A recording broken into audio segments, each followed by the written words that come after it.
Welcome to a brand new, fresh episode of the Washington Alliance podcast. My name is Micah Yarger. I'm your host today, and we have the privilege of having our pastor, our senior pastor, Brian Greenleaf, with us, and we're going to start kind of a new I guess you would say a new series of podcasts within the Washington Alliance podcast. We've touched a lot of different subjects with this podcast. We've talked about parenting, dating, fostering, you name it, video games. We've talked about a lot of different things. But we are going to enter a series now, and we're going to call this series Tough Questions. So we scoured the internet.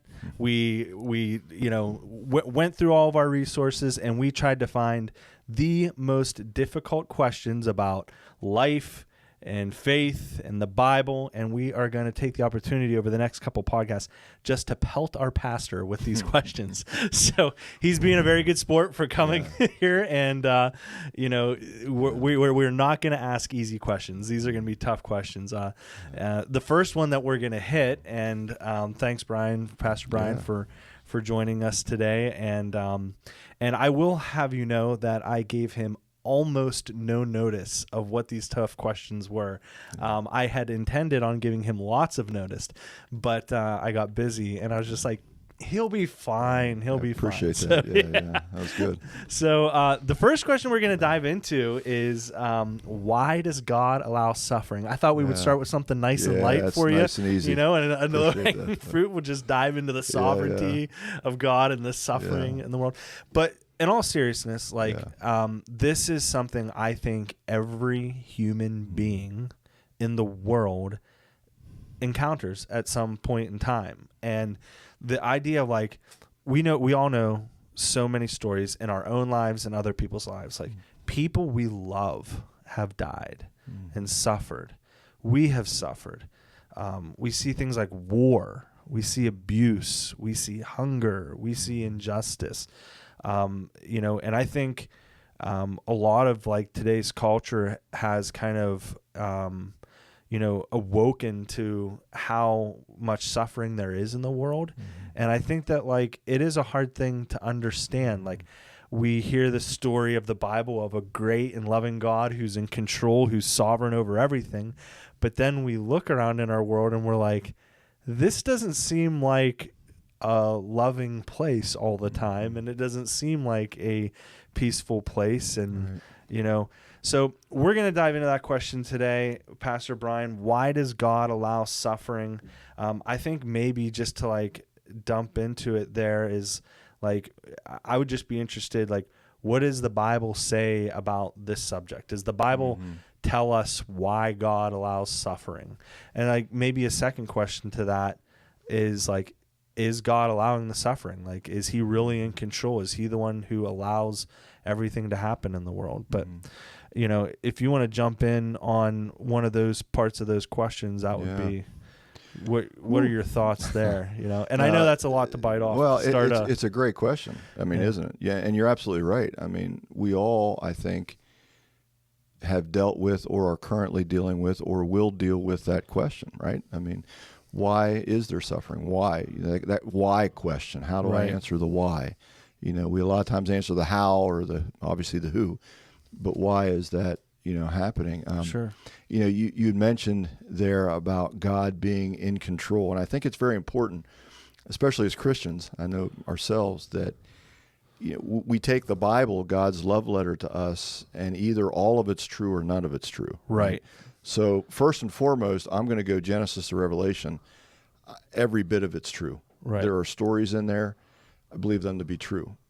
At times Jesus used parables, which weren't actually stories, but they were relevant to the people that he's talking to help, advance his point, so to speak. But we have to believe if it's true or it's not true. Well, I believe it to be true. From Genesis to Revelation. So yes, God is in control. So that's the premise that we're starting with, is that I think the Bible's true. And so it's not like we can say, this was just, imagery or someone's idea. This is the word. And unfortunately, a lot of people will believe that. And unfortunately, there is teaching in churches today that will go down that road, so to speak, that this was not true, or this is just, as you say, imagery. And, and it's unfortunate because it is, we're going to get into a whole different topic here. We won't go down this road, but it's creating deception. And deception, Paul writes about in the end of Romans, that it was centered around deceptive teaching, false teaching, people who are preaching or teaching the word not accurately. And Paul addressed that and said, you got to go to them, warn them, talk to them, and then get away from them, flee from them. Right. So I think that's very important. So, yeah, I believe that has to be our starting base, that Jesus is, God's son, but he is in control. And, God is in control, and he is on the throne. Yeah. So, yeah, why does it allow suffering? I mean, briefly, I've got to go back to the very beginning. We read about in Luke, we read about in Revelation, Isaiah, Ezekiel speaks of this angel, Lucifer, who we know him to be Satan, right? The enemy, the devil. And Lucifer was, we read in Isaiah, we read in Ezekiel, he was one of the, a beautiful angel. Right. I mean, he was a beautiful angelic being, but unfortunately, he allowed pride to enter his heart. He wanted to be like God to the point where he wanted to be greater than God. We read in Revelation that he was thrown from heaven. A third of the angels went with him. And his very first act, if you will, that we read about in Scripture is Genesis 3, when sin entered the world, right? He created deception. He created division. He allowed Adam and Eve to do something that God had not created them to do. Hence, sin entered the world. And, from there is suffering. So, sin entered, suffering came, and it is part of the world today. It's an interesting, side note, the idea of Lucifer being casted out and is Satan. God creates beings with free wills. Even the angels, he seemingly took this choice and went down that road, and it's the origin of suffering goes all the way back to really that would be before the beginning of the world, right? That's wild. So suffering enters the world through this evil force, through Satan in the Garden of Eden. Can't God just end it? Can't he just stop it there and make everyone be good and end all the suffering in a moment? Is that an option? Or Well, I think the obvious answer to that is yes, right? I mean, God can do what he wants, and he can do what he wants when he wants to do it. He's God. So we've established that he is God. He is in control.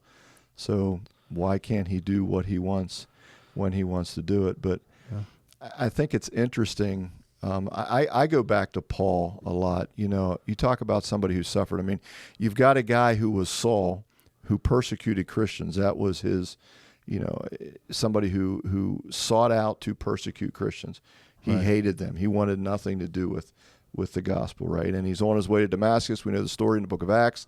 And God finally says, okay, enough's enough. This is my perfect timing. I'm getting a hold of your life, right? Blinds him, does complete 180. But even then, we read later in the book of Acts, Jesus said, and I believe it's Acts 12, don't quote me on that, but Jesus said, and I'm paraphrasing, I will show him, in other words, Paul, now he's gone from Saul to Paul, I will show him what suffering is all about. In other words, he's going to experience suffering. Right.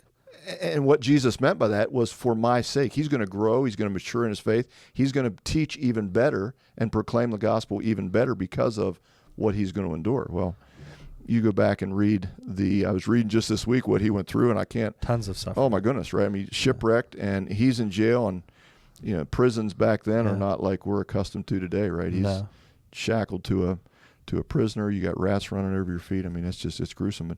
And this is multiple times beaten. Lashed many, many times. We have numbers of how many times he's been lashed. Ultimately martyred. Ultimately martyred. And so, Paul himself, and yet he writes in Romans chapter 8, verse 28, many of you heard this several times. He says, and we know that all things, God works for the good of those who love him. That's all things, including suffering. Right. Everything is for God's glory and for him. So, Paul of all people wrote so much about that, and it even says, I'm happy, I'm glad, I'm cheerful in my suffering. Yeah. Because he knew and he began to understand who God was, and that draws me closer to him. And I think that's a great foundation. That's it's interesting. It's like suffering is part of the plan.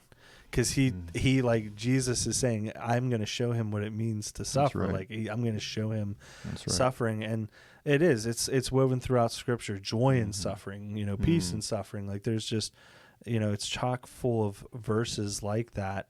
And, I think maybe a good place to wrap this up is, Brian, how do you kind of relate this idea of suffering to the concept of a good and powerful that's God? a great question. Great question. Does it culminate at the end, at the coming of Christ, when everything is good again, or how does a good God allow suffering and even use it in our lives?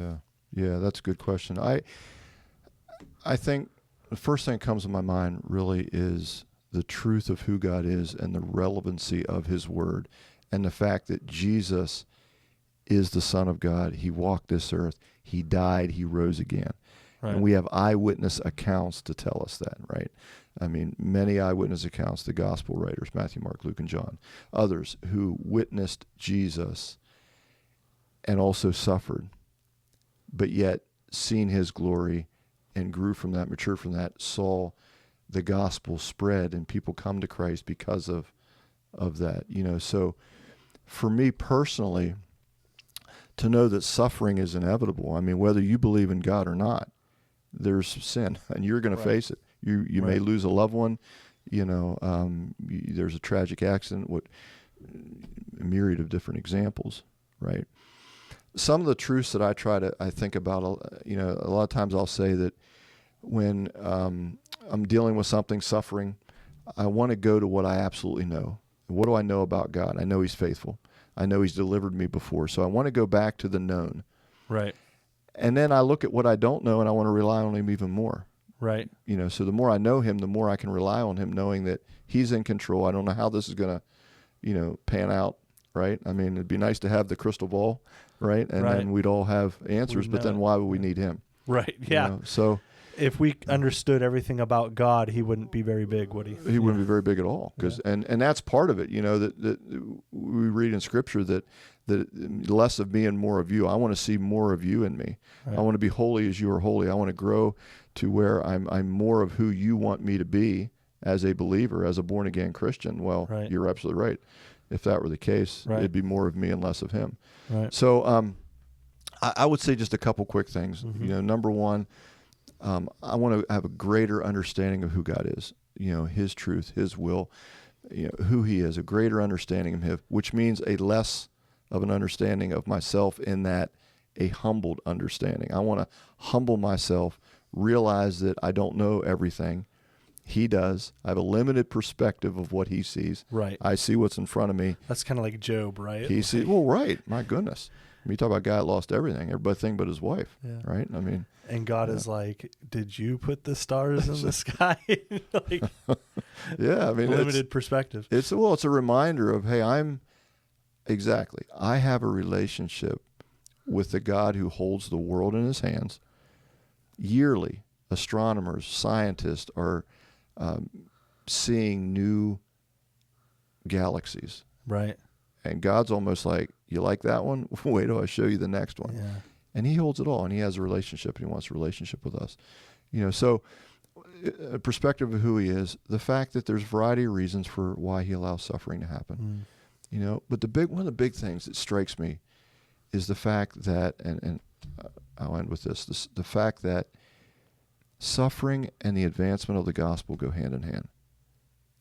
They just do. I mean, why else would Jesus die on the cross for you and for me, right? I mean, that was the only way, from an Old Testament way of sacrifice to the New Testament way that God brought to us.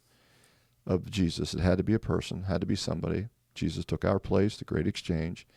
He died, he rose again, he conquered death, he conquered hell. And he tells us that you will suffer on my account. Right. You know, they hated me, they will hate you. Right. They speak negatively and blaspheme me, they will do the same to you. Right. And so it goes hand in hand. Again, if it was all great, why would we need him? Right. You know, remember we were talking before we started our podcast.